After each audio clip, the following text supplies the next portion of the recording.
payg'ambarimizni oldilariga borib so'rashganda, onamni men Makkagacha orqamda ko'tarib keldim, haqqini ado qildimmi deb. Yo'q.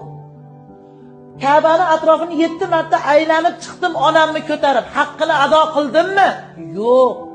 Yana qaysidir Arafot tog'iga, yana boshqa men onamni haj umra ziyoratini o'tkazdim, faqat yelkamdan tushirmadim, haqqini ado qildimmi deb. Yo'q. Nega? Sababi sen onangni 9 oy davomida o'rnida ko'tarib yurib, seni to'lg'oq jarayonidagi bitta ohiga ham arzimadi.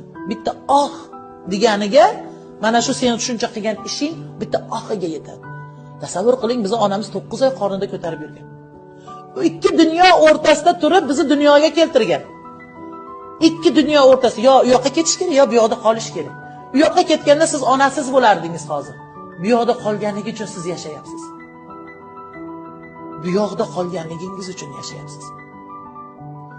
Bir donagina o'sha velosiped uchun yoki qandaydir PUBG o'yini uchun, bilmayman nimalar yozdingiz, naushnigingiz uchun kerakmidi?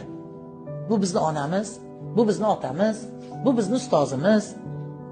Baxtga kelganda qo'pol muomala qilasiz. Ustozingizga ham, ota-onangizga ham.